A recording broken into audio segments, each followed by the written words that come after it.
"This is my property. You're trespassing." Victoria Ashford stood at the wrought iron gate, her designer coat dusted with fresh December snow, blocking my path to land I'd bought 6 months ago with my wife's life savings. "I own this land!" I shouted back through the falling snow, holding up my deed with numb fingers. "Here's my county registered deed. James Carson.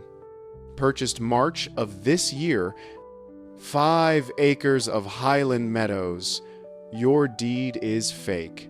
She stepped closer through the snowdrift, her voice sharp as the winter wind. "I've owned this property for 8 years. I have permits, loans, insurance, everything, proving ownership long before you claim you bought it." Behind her, through the swirling snow, I could see what she'd built on my land. A $2 million Mediterranean mansion, complete with infinity pool, imported stonework, and custom architectural details that made my blood run cold, because every single design element was mine. The roofline I'd perfected over 3 years, the drainage system I'd developed through expensive trial and error, the pool integration I'd created for a client in Black Mountain. She hadn't just stolen my land during the 3 months I'd spent at my dying wife's hospital bedside. She'd stolen my blueprints, my life's work, my proprietary designs, everything I'd built my reputation on, and now this woman stood in the December snow, claiming 8 years of ownership with paperwork so perfect it fooled county officials. "Security!" Victoria called toward the mansion, snow catching in her hair. "We have an intruder making threats!" 2 men emerged from the pool house, walking toward us through the snow-covered driveway. I stood my ground, snow falling harder now, my breath fogging between us. "You made a mistake," I said quietly. "That mansion was built from my architectural plans, and I'm going to prove it." Victoria's confident smile faltered for just a second before she recovered, but that second told me everything. She knew I was right, and she had no idea what was coming. 6 months ago, this had been 5 acres of rolling pasture where Sarah and I planned to build a modest cabin for our retirement. She'd picked the exact spot for her kitchen window to face the sunrise over the mountains. We'd walked the land together through late spring warmth, dreaming of quiet years after decades of hard work. The nearest neighbor was 15 miles away, which was exactly why we'd bought it. Isolation, peace, and mountain views that stretched forever. I'd spent 3 months at Sarah's hospital bedside while cancer stole her piece by piece, so I hadn't noticed anyone turning our future into a mansion. My first visit after her death in early December brought me up the snow-covered access road, expecting empty pasture and winter silence. Instead, I found wrought iron gates, security cameras, and a Mediterranean villa that belonged in a luxury magazine rather than Appalachian wilderness. I'd sat in my truck for 10 minutes, engine running against the cold, trying to understand what I was seeing through the falling snow. The property matched my deed description: 5 acres, Highland Meadows development. Purchased from Cascade Holdings LLC for $150,000 every penny. Sarah and I had saved over 3 years of careful planning. But the gate, the mansion, the manicured landscaping visible through December snow, none of that should exist. That's when Victoria had emerged from the pool house like she was stepping onto a runway despite the winter storm. And our confrontation at the gate had turned my confusion into cold fury. Now I sat in the county clerk's office 3 days later, snow still falling outside, waiting for answers that would only deepen the mystery. Robert Wagner looked like he'd been sitting at the same government desk since the 80s, tired, detached, shuffling papers with the enthusiasm of someone counting days until retirement. I explained everything, slid my deed across the counter. Watching snow melt from my coat onto his floor, he barely glanced at the document. No record of any sale on that parcel this year, he said flatly, his tone suggesting he'd delivered this news before. Property's been in Ashford's name since 2016. Your deed's fake. Son. Happens all the time. He pushed the document back like it was contaminated. Can you at least check the system? Verify the file ID? I asked. Snow from my boots pooling on the linoleum.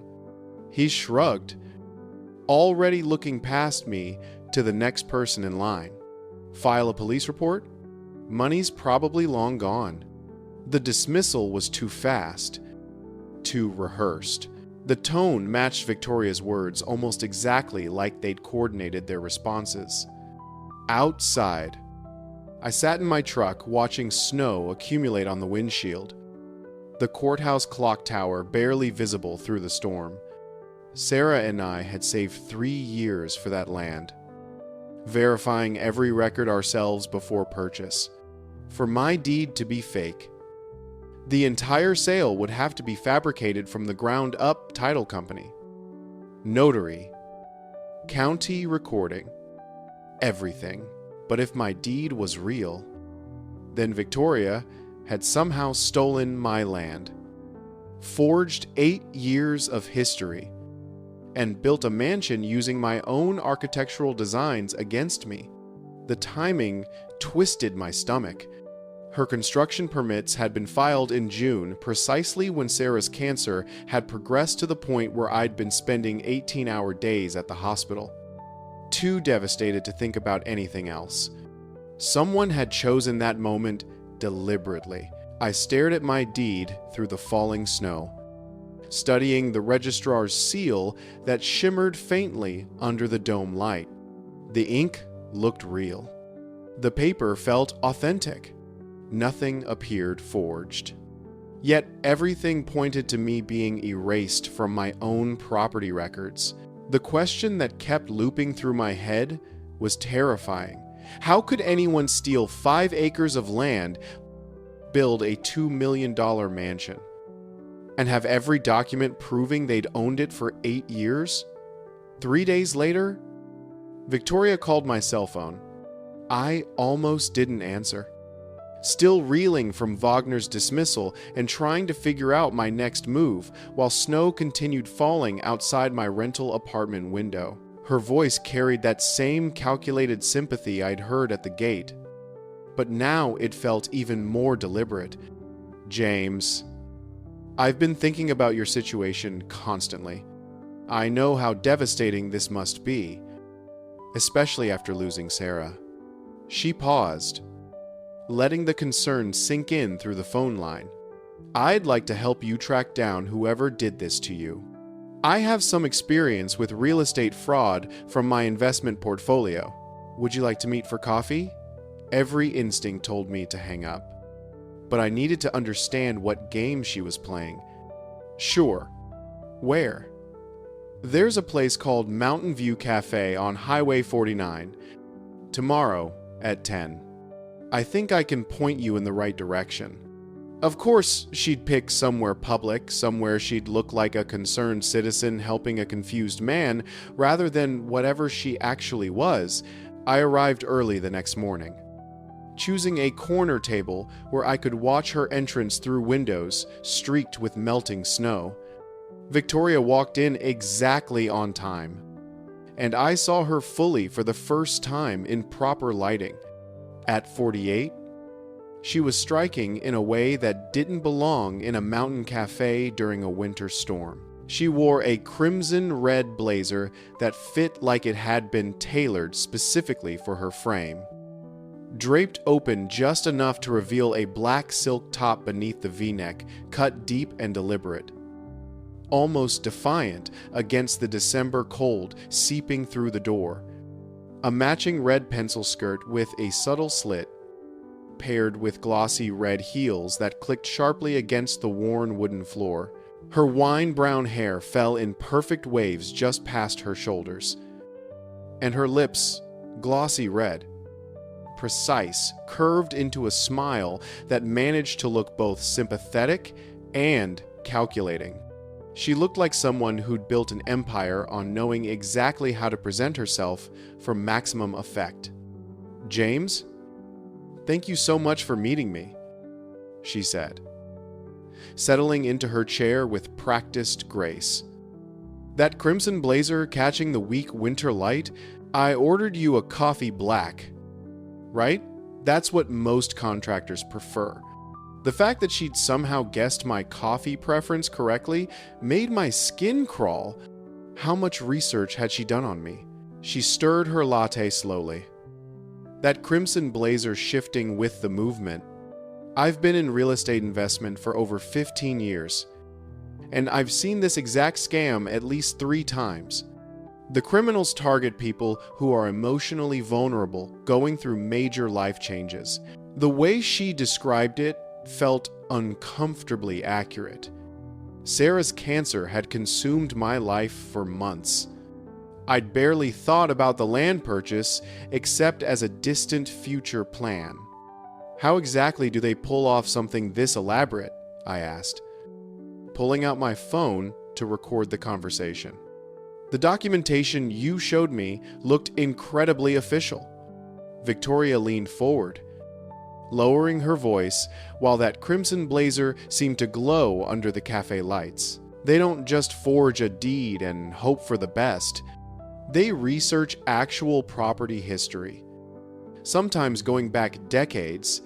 Then they create fake documentation that fits seamlessly into existing records." She pulled out a thick folder from her oversized bag.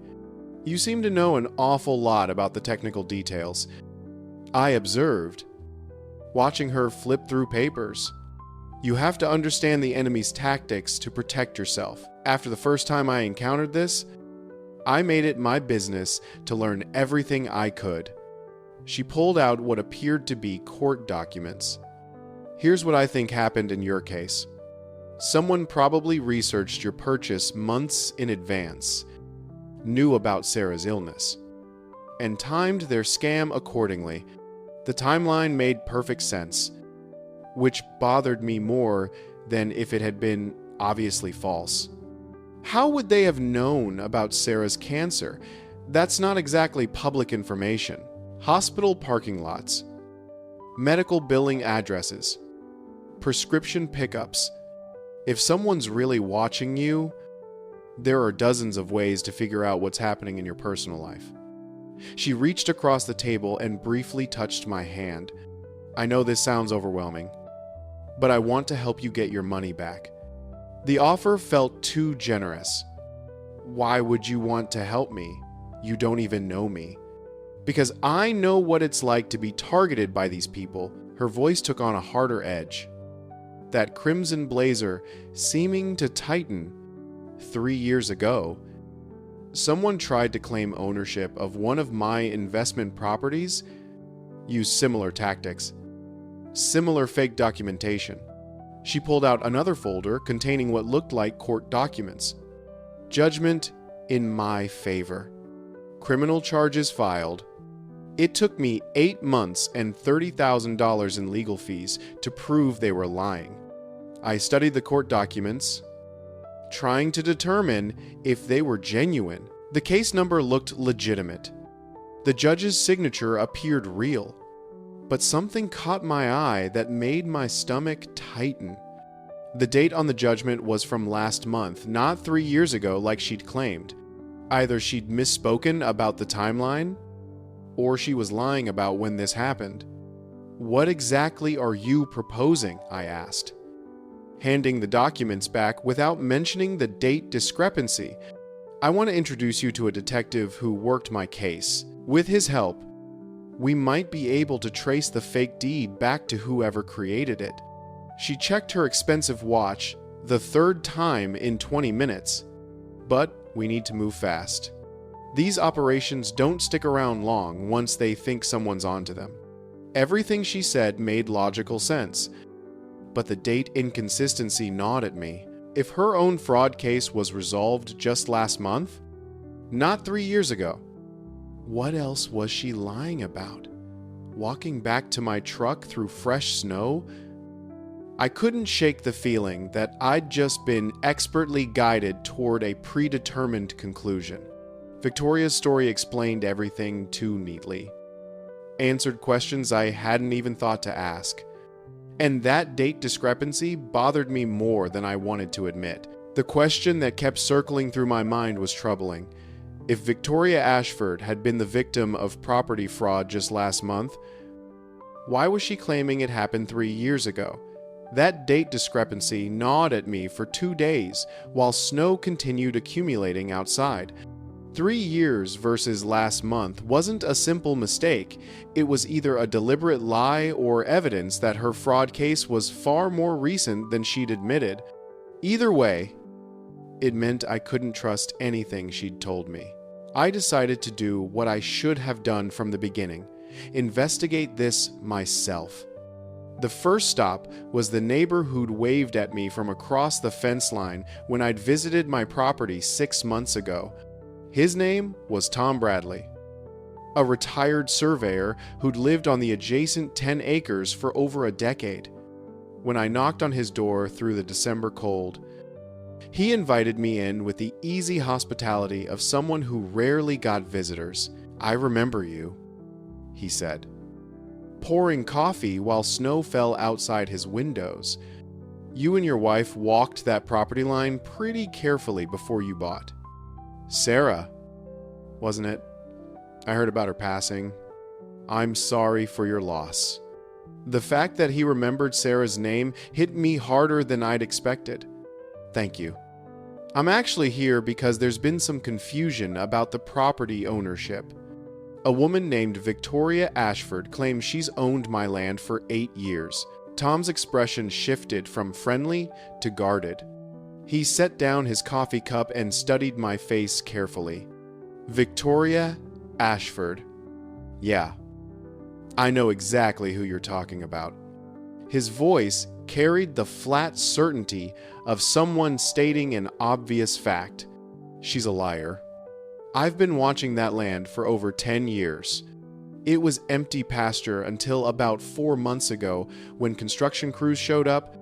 The timeline Tom described contradicted everything Victoria had told me. If construction only started 4 months ago, her 8-year ownership claim was impossible. "Are you absolutely certain about the timing?" "Dead certain.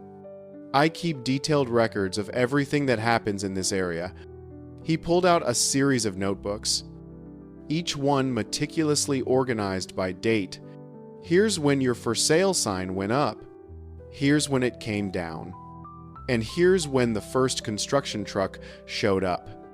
The dates told a clear story through careful handwriting. The for sale sign had disappeared in early March, exactly when Sarah and I had closed on the property.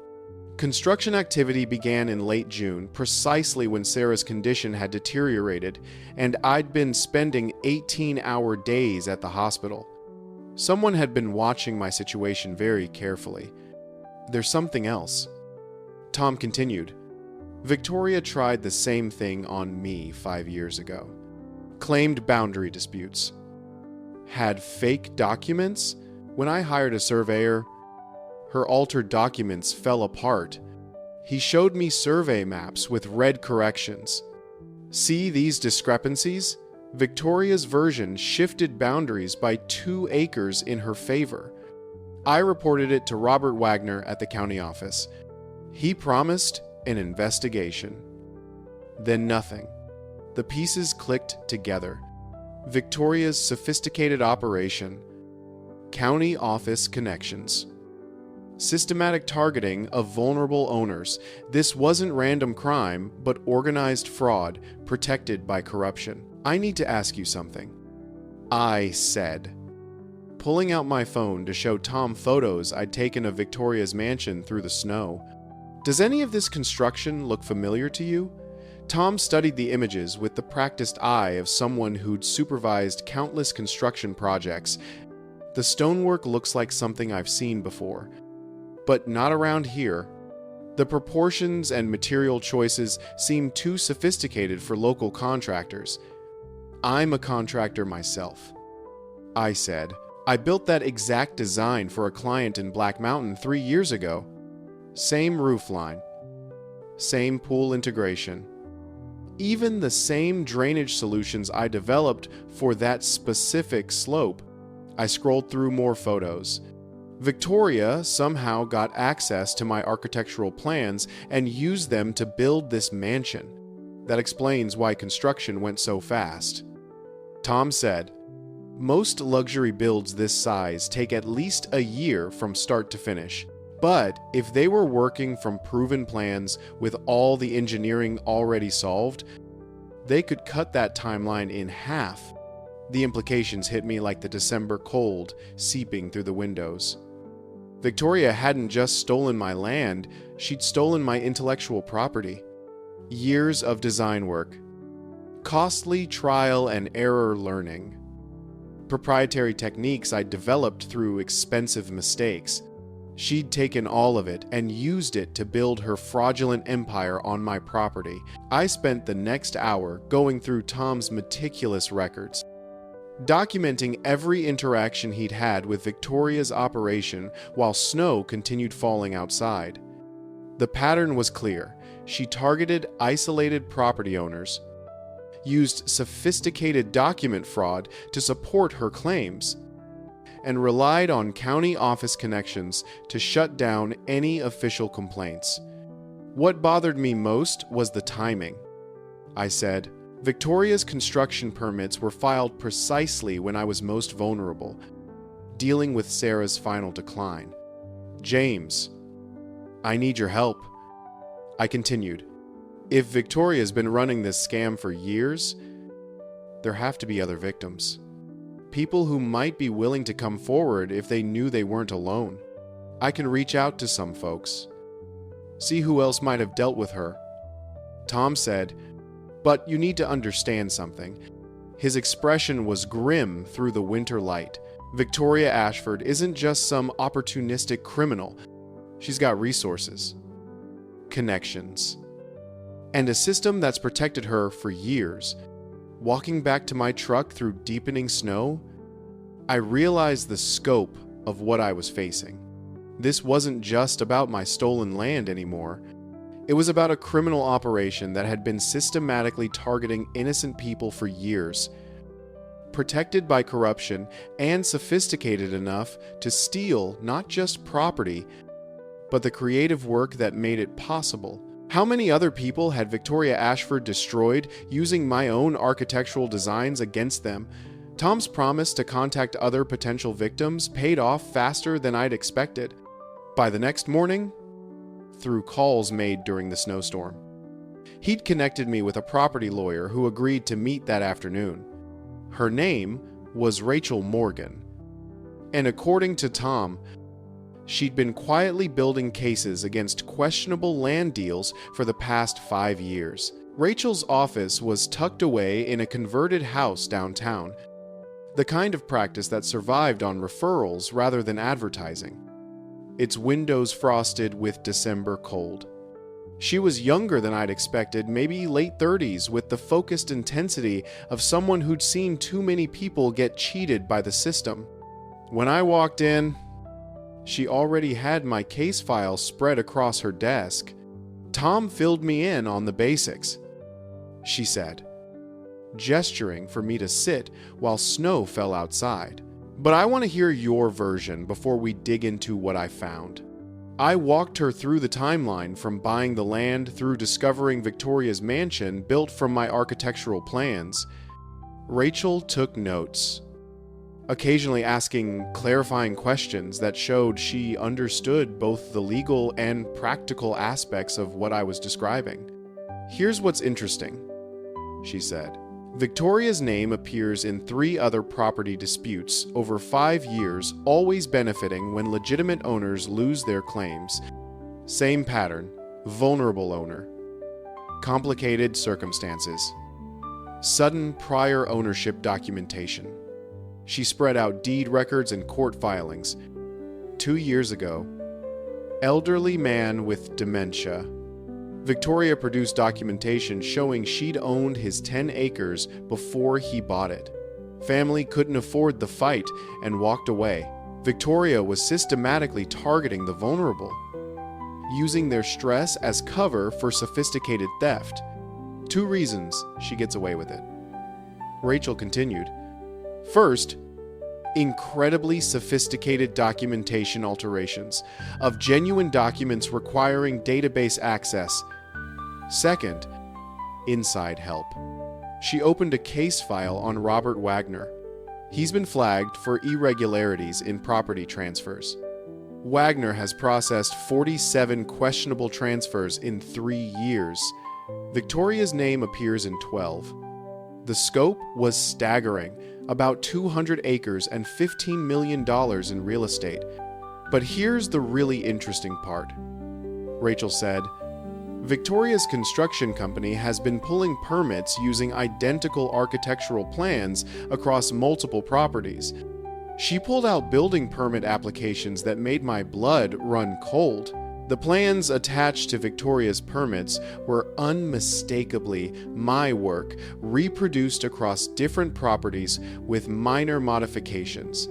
Designs I'd created for specific clients, proprietary drainage solutions I'd developed, even custom stonework details I'd perfected through trial and error. All of it being used without my permission to build luxury homes on stolen land. She's not just stealing property, I said, staring at my own architectural drawings attached to fraudulent permit applications. She's stealing intellectual property and using it to increase the value of what she's taken. Exactly. And that's going to be crucial for building our case, Rachel said, pulling out her laptop. Because Victoria Ashford has been watching you for a lot longer than you realize. She showed me a timeline of activity around my property going back over a year. Security camera footage from a gas station 2 miles away showing Victoria's white sedan driving past monthly for months before Sarah's diagnosis. Cell phone tower data showing extended stays in my area during periods when I was known to be at the hospital. Even credit card records showing Victoria eating at restaurants near the medical center where Sarah received treatment. She researched you extensively before making her move. Rachel said through the December cold, knew your routine, understood your financial situation, and most importantly, had access to your architectural portfolio through connections with contractors who'd worked on your projects. She closed the laptop. This wasn't opportunistic crime, James. This was a targeted operation planned months in advance. The revelation that Victoria had been stalking my family during Sarah's illness made me feel physically sick while I'd been holding my wife's hand through chemotherapy sessions. Victoria had been plotting to steal the land where we'd planned to spend our final years together. What happens now? I asked. Snow falling heavier outside the frosted windows.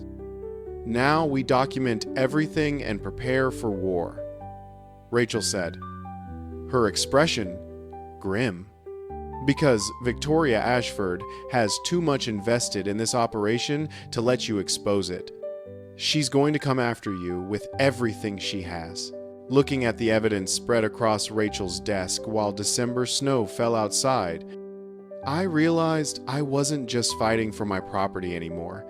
I was threatening a criminal enterprise worth millions of dollars, protected by corrupt officials and sophisticated enough to steal people's life, work, along with their land. The question that kept me awake that night through the December darkness was terrifying. If Victoria Ashford was willing to build a criminal empire on stolen property and intellectual theft, What would she do to protect it from someone who could expose everything? Rachel's warning about Victoria building a counter-profile convinced me that waiting would only make things worse. If Victoria was researching my mental state and financial problems, she was preparing to destroy my credibility before I could expose her operation. I needed to force her hand while I still had the element of surprise. We're going to hold a community meeting. I told Rachel over the phone the next morning, watching snow fall outside my apartment.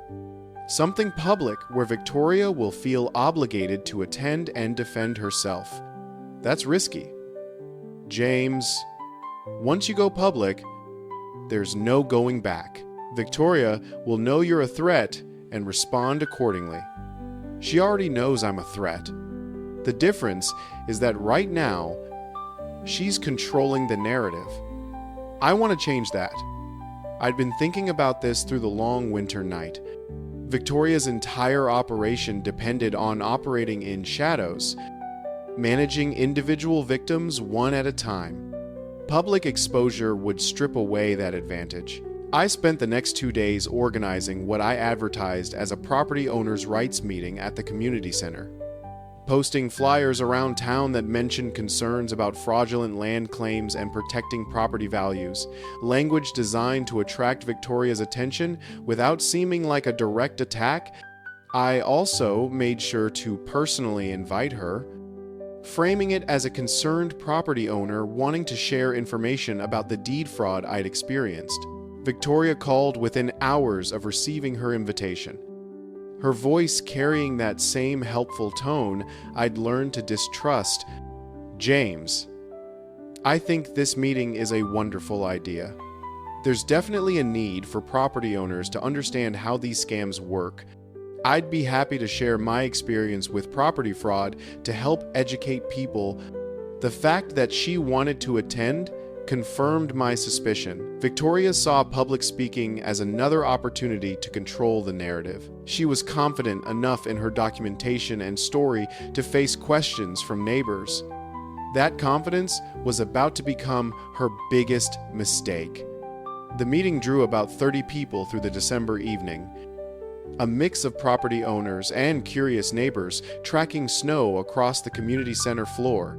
Victoria arrived early, dressed like she was addressing a homeowners association board meeting, despite the winter storm that crimson blazer bright against the gray evening, paired with her red skirt and heels that clicked on the tile floor. She'd brought a briefcase full of materials and what appeared to be a prepared presentation. I watched her work the room before the meeting started, introducing herself as someone with extensive real estate experience who could help people understand complex property issues. That crimson blazer catching the fluorescent light as she moved. I opened the meeting by explaining that I'd been the victim of deed fraud, losing property I'd legitimately purchased to someone with fabricated ownership documents. The audience was sympathetic, but not particularly engaged, until I mentioned that the fraudulent documentation had been sophisticated enough to fool county officials. That's actually something I can speak to, Victoria said, standing up with practiced authority, that crimson blazer seeming to glow under the lights. I've encountered this exact type of fraud before, and I think it would be helpful if I shared what I've learned about how these criminal operations work. She moved to the front of the room like she'd been invited to give a keynote speech. The criminals who run these scams are extremely sophisticated. They research their targets for months, sometimes years, waiting for the perfect opportunity to strike. The way she described it was uncomfortably accurate, but something about her presentation bothered me. She was speaking with too much certainty, like she was describing a system she understood from the inside rather than something she'd experienced as a victim. They also steal intellectual property. I said, standing up and pulling out my phone. In my case, whoever built on my stolen land used architectural plans I'd created for other clients. I showed the room photos of Victoria's mansion alongside photos from my previous projects through the winter evening. These are my designs, my drainage solutions, my custom stonework details. The room went quiet as people studied the obvious similarities between the images. Victoria's expression flickered for just a moment, the first crack in her composed facade I'd seen before that crimson blazer shifted as she recovered quickly. That's interesting. The criminals must have stolen your architectural portfolio along with forging the deed. It shows how sophisticated these operations can be. But Tom Bradley, who'd been sitting quietly in the back, stood up with a grim expression. "Ma'am, I need to stop you right there. You tried the same fraud on me 5 years ago. Claimed I was encroaching on your property with fake boundary documents." The room's energy shifted instantly. Victoria's helpful victim narrative was suddenly competing with an accusation of direct involvement. "I think there's been some misunderstanding," she said. But her voice had lost its confident authority. That crimson blazer no longer looking quite so commanding. "No misunderstanding," Tom continued. "I have documentation of your attempted boundary fraud, correspondence with county officials, and records showing your claims were completely fabricated." He pulled out a folder and began reading dates and case numbers. "You targeted my property using the exact same tactics James just described." Rachel, who'd been sitting near the front, stood up next. "And you're currently under investigation by the state auditor's office for your connection to irregular property transfers processed by Robert Wagner at the county clerk's office." Victoria's face went pale through the winter light filtering through windows, that crimson blazer trembling slightly. "I think there's been some confusion about my role in these situations. I was actually trying to help resolve these property disputes, not create them." "Then explain this," I said, pulling out copies of building permits Rachel had obtained. "These are construction permits for projects using my architectural plans, filed under your name, for properties you claim to have owned for years. How did you get access to designs I created for other clients?" The room was dead silent as Victoria stared at the permit copies while snow continued falling outside. Her prepared explanations weren't covering this level of detailed evidence. I would need to review those documents with my attorney before commenting on specific permit applications. "So you're admitting these permits exist and were filed under your name?" Rachel pressed. "I'm not admitting anything. I'm saying that complex property matters should be handled through proper legal channels, not in public forums." Victoria was backing toward the exit, her briefcase clutched like a shield. That crimson blazer, bright but powerless in the harsh meeting room light. The damage was done. The roomful of neighbors had watched Victoria transform from helpful expert to evasive defendant in real time. Her own words about sophisticated criminal operations had become evidence against her when confronted with specific documentation of her activities. "One more question," I called out as Victoria reached the door. "If you've owned my property for 8 years, why did you file construction permits just 4 months ago, exactly when my wife was dying and I was spending all my time at the hospital?"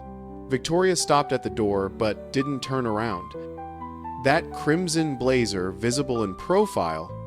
I don't have to answer hostile questions based on incomplete information. The permits are public record. Rachel said, "Complete information is available to anyone who wants to verify the timeline."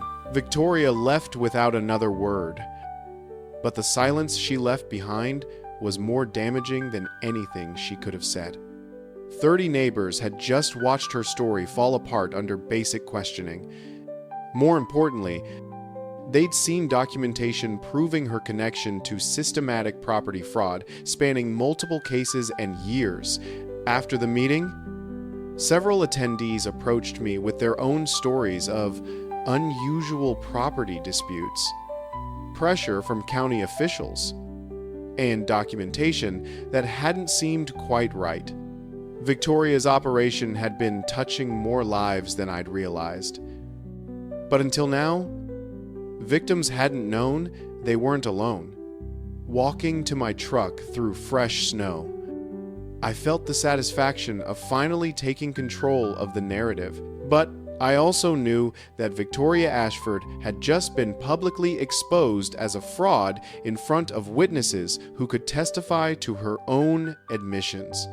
A criminal operation worth millions of dollars had just been threatened by someone with evidence, allies, and community support. The question that worried me was simple. What would Victoria do when cornered? Victoria's response came faster and harder than I'd expected through the December cold. 3 days after the community meeting, I woke to find my truck's windshield smashed and my mailbox destroyed in the night snow. But the real attack wasn't physical vandalism, it was digital warfare, designed to destroy my reputation before I could expose more of her operation. My phone started ringing at 6 in the morning with calls from former clients who'd received anonymous tips about my mental breakdown following Sarah's death. Someone had created fake social media profiles documenting my supposed descent into paranoid delusions about stolen property, complete with real photos from my construction projects, twisted to suggest I was claiming ownership of homes I'd only worked on as a contractor. James. This is awkward, but I got a call yesterday about some concerns regarding your mental state. Said a client, I'd built a deck 2 years ago. Someone said, you've been making false property claims and harassing innocent homeowners. I wanted to check on you directly. The fact that Victoria was systematically contacting my professional network showed how thoroughly she'd researched my life. She knew exactly which relationships mattered to my livelihood and was methodically poisoning them with carefully crafted lies.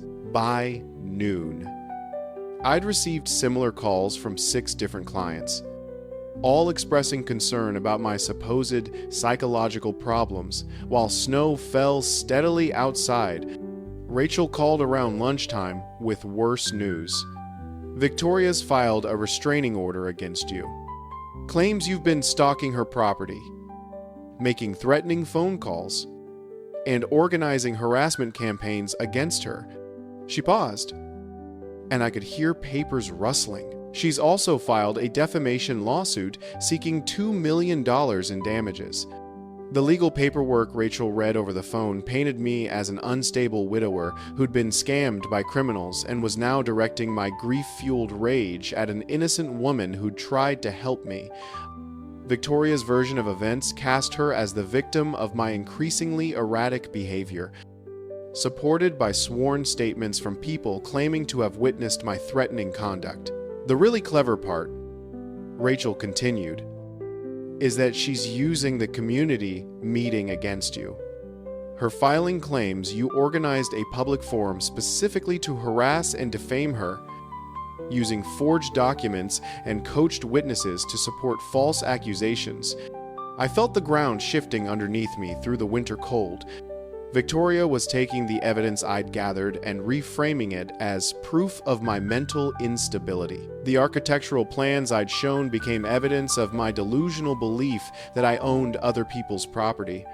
Tom's testimony about boundary disputes became an example of how I'd manipulated vulnerable neighbors into supporting my false claims. There's something else, Rachel said. The restraining order includes a provision preventing you from going within 500 feet of your property. If you violate it, you'll be arrested for contempt of court. Victoria had effectively made it illegal for me to visit my own land, even if I could prove my ownership claim. I couldn't gather additional evidence or document the ongoing construction without risking jail time through the December snow. It was a masterful legal maneuver that protected her operation while making me look like the aggressor. but Victoria made one critical mistake in her counterattack. The sworn statement supporting her restraining order included testimony from Robert Wagner, the county clerk who'd dismissed my deed as fake. In his affidavit, Wagner swore that he'd tried to help me understand that my deed was fraudulent, but that I'd become increasingly hostile and paranoid when presented with evidence of the scam. This is actually good news, Rachel said when I pointed out Wagner's involvement. His sworn statement creates a documented connection between Victoria's legal defense and a county official we suspect of corruption. If we can prove Wagner was lying under oath, it undermines Victoria's entire narrative.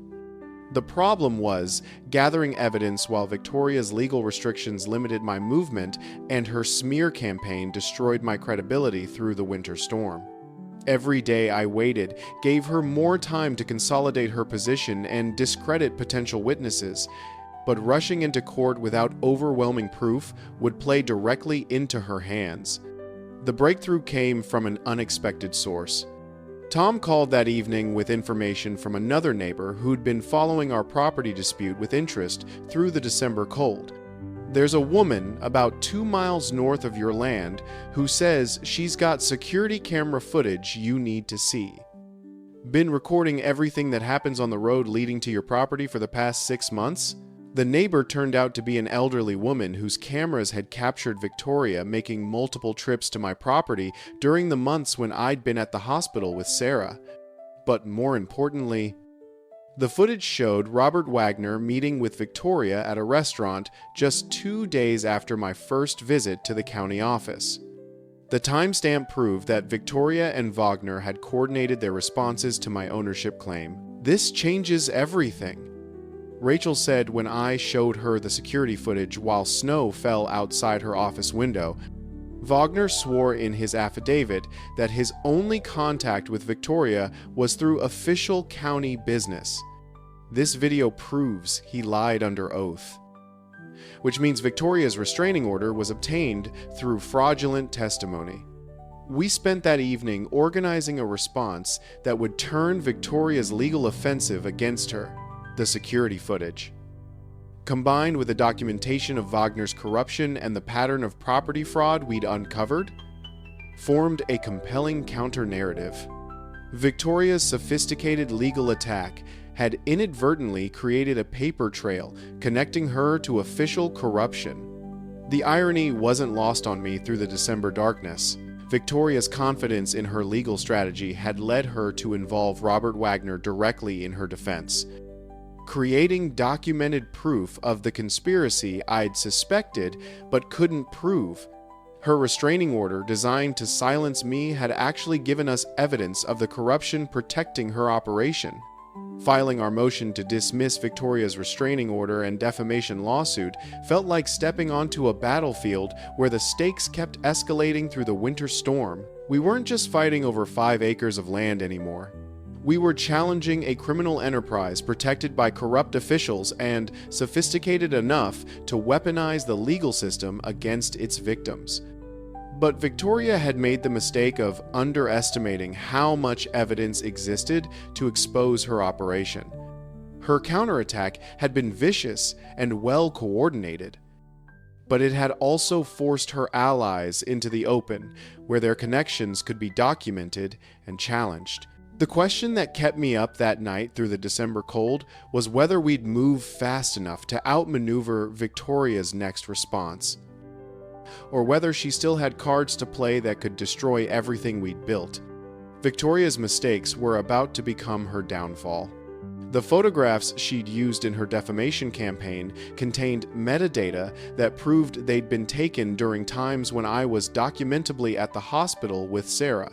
More importantly, the insider knowledge revealed in her anonymous attacks provided exactly the evidence state investigators needed to move forward with criminal charges. The call came Tuesday morning from an investigator with the State Bureau of Investigation. Mr. Carson, this is Agent Thompson. I understand you've been gathering evidence related to property fraud in your county. We'd like to meet with you and review what you've documented. Agent Thompson turned out to be a 15-year veteran of white-collar crime investigation who'd been tracking Victoria's operation for over a year. When Tom and I met with her at the state office while snow fell outside, she had files that made our documentation look amateur by comparison. We've been building a case against Victoria Ashford and her network since complaints started reaching us through multiple channels. Thompson explained, "Spreading out folders. What you've gathered corroborates patterns we've been tracking. But more importantly, it provides the direct evidence we needed to secure warrants. The scope of Victoria's criminal enterprise was staggering. Property fraud spanning 5 years. Corruption involving at least 4 county employees. And systematic targeting of vulnerable property owners that had netted over $2 million in stolen land and fraudulent settlements. Robert Wagner has been feeding Ashford information about property transfers, permit applications, and personal circumstances that made owners vulnerable to fraud." Thompson continued, "We have records of payments from Ashford to Wagner dating back 3 years. Usually disguised as consulting fees for property research. But the evidence that sealed Victoria's fate came from her own surveillance operation. The photographs she'd used to threaten and discredit me contained digital fingerprints that connected them to equipment registered under her business accounts. Even worse, her hasty character assassination campaign had revealed knowledge of private conversations and business dealings that could only have been obtained through illegal surveillance. When Ashford's people posted those detailed accusations about your meeting with other contractors, they included information that was never recorded or witnessed by anyone except Ashford herself," Thompson explained. "That gave us probable cause for search warrants on all her properties and business accounts." Thompson explained the raids happened simultaneously Wednesday morning across Victoria's mansion, her business office, and Robert Wagner's home. The evidence recovered was devastating. Detailed surveillance files on over 30 targets, complete with photos, financial records, medical information. Among it, my stolen architectural plans. Victoria had hired a hacker to steal designs from local contractors' systems. Robert Wagner broke within hours of his arrest. Faced with evidence of systematic corruption and payments from Victoria's operation, he provided detailed testimony about the scope of their fraud network. His cooperation revealed connections to other county employees in neighboring jurisdictions and a pattern of corruption that had protected Victoria's operation for years. Wagner admits to altering property records, backdating permits, and providing confidential information about property owners to Ashford, Thompson explained. He's also testified to witnessing Ashford destroy evidence and threaten potential witnesses. The criminal charges filed against Victoria were comprehensive: conspiracy to commit fraud, computer hacking, illegal surveillance, document forgery, bribery of public officials, and intimidation of witnesses. Each count carried significant prison time, and the evidence was overwhelming. But the civil resolution was what mattered most to me personally. The court ordered immediate transfer of all properties Victoria had acquired through fraudulent means back to their legitimate owners. Since she'd built a $2 million mansion on land she'd stolen from me, the entire property became mine by default. The mansion and all improvements revert to you as compensation for the theft of your land and intellectual property, Rachel explained during the settlement conference. Ashford's construction loans are her responsibility, but you own the completed property free and clear. The irony was perfect through the December cold. Victoria had spent over 2 years building her dream home using my architectural plans on my stolen land. And now I owned every expensive detail she'd installed the infinity pool. the imported stonework, the custom kitchen that cost more than most people's annual salary. All of it was legally mine. Victoria's final court appearance was scheduled for the following week, but she never showed. Federal marshals found her at the airport with a bag full of cash and documents showing she'd been planning to flee to a non-extradition country. Her arrest on additional charges of flight risk and obstruction of justice ensured she'd remain in custody pending trial. The other fraud victims received similar restitution.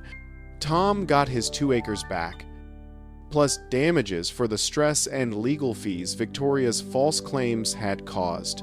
An elderly teacher recovered the $15,000 she'd paid in fraudulent settlement fees. Most importantly, the systematic corruption that had protected Victoria's operation was being dismantled from within county government.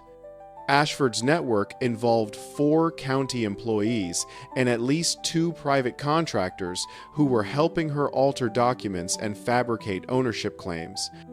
Thompson explained during our final meeting while winter slowly released its grip. All of them are facing criminal charges, and we're implementing new oversight procedures to prevent similar corruption in the future. The local news coverage focused on the scope of Victoria's fraud and the law enforcement cooperation that had brought down her operation. My story became a case study in how private citizens could gather evidence and work with authorities to expose systematic corruption. But what satisfied me most wasn't the criminal justice or even the financial restitution. It was the knowledge that Victoria Ashford's years of victimizing vulnerable people were finally over, and that the evidence we'd gathered had provided the key to dismantling her entire operation.